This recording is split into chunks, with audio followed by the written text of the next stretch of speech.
ค่ะสวัสดีค่ะวันนี้จะมาแนะนำเครื่องฟังเสียงหัวใจทารกนะคะทั้งหมด4รุ่นนะคะที่พร้อมส่งตอนนี้นะคะเดี๋ยวมาเริ่มที่รุ่นแรกกันเลยเราเรียงตามราคาแล้วกันเนาะเริ่มที่รุ่นนี้ก่อนนะคะรุ่น JPD 100S ตัวนี้ขายอยู่ที่ราคา 1,250 บาทนะคะรุ่นนี้จะเป็นรุ่นเดียวกับที่อยู่ในโฆษณาแอนมัมที่คุณหน่อยใช้มาลองมาแกะกันดูนะ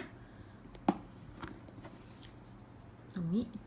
ตรงป้าย QC อันนี้ตอนลูกค้าได้รับมันจะมีรอยแกะอยู่แล้วนะคะไม่ต้องตกใจเป็นเพราะว่าทางเราให้เจ้าหน้าที่แกะออกมาเพื่อเช็คอีกครั้งหนึ่งก่อนที่จะส่งสินค้าให้กับลูกค้า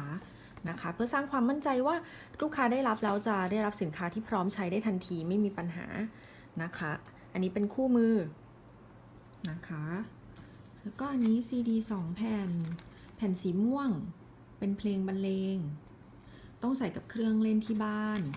แล้วก็อันนี้แผ่นเปล่าเอาไว้สำหรับอัดเสียงหัวใจลูกนะคะการ์ดแล้วก็ตัวเครื่องนะคะตัวเครื่องด้านในจะมีฐานมาให้แล้วรุ่นนี้มีฐานมาให้แล้วเป็นฐาน9โวลต์นะคะเป็นฐานก้อนสี่เหลี่ยมลูกค้ามักจะถามว่าทำไมช่องฐานตรงนี้ใส่แล้วมันดูหลวมๆจริงๆแล้วช่องฐานอันนี้เอาไว้เก็บวางเก็บเฉยๆนะคะการทำงานของมันเนี่ยขั้วแบตบวกลบจะต่อกันแค่นี้นะคะสามารถแกะออกได้แล้วก็ติดกลับเข้าไปขั้วบวกขั้วลบนี่ค่ะปิดฝาก่อนนะค่ะอันนี้พร้อมใช้งานปุ่มเปิดปิดจะอยู่ด้านตรงหัวตรงนี้นะคะ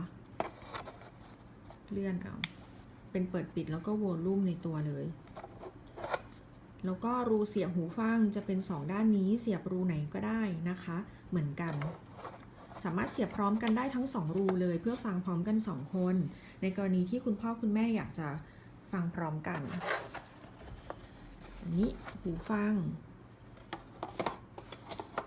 ที่ให้มากับชุดนะคะแล้วมีอะไรอีกนะแล้วก็มีอันนี้สายสำหรับต่อออกลำโพงนะคะเสียบที่ตัวเครื่อง1ด้านอีก1ด้านเสียบที่ลำโพงเพื่อให้เสียงหัวใจของลูกน้อยดังออกที่ลำโพงอันนี้เป็นเจลนะคะสำหรับใช้คู่กับเครื่องฟังเสียงหัวใจทารกนะคะทางเรามีจำหน่ายเพิ่มนะคะเป็นเจลสลายบริสุทธิ์ปลอดภัยแล้วก็ใช้ได้นานด้วยเป็นการบำรุงผิวไปในตัวด้วยนะคะอันนี้สำหรับรุ่น JPD 100S มีอุปกรณ์ตามนี้นะคะต่อไปเรามาดูรุ่นต่อไปกัน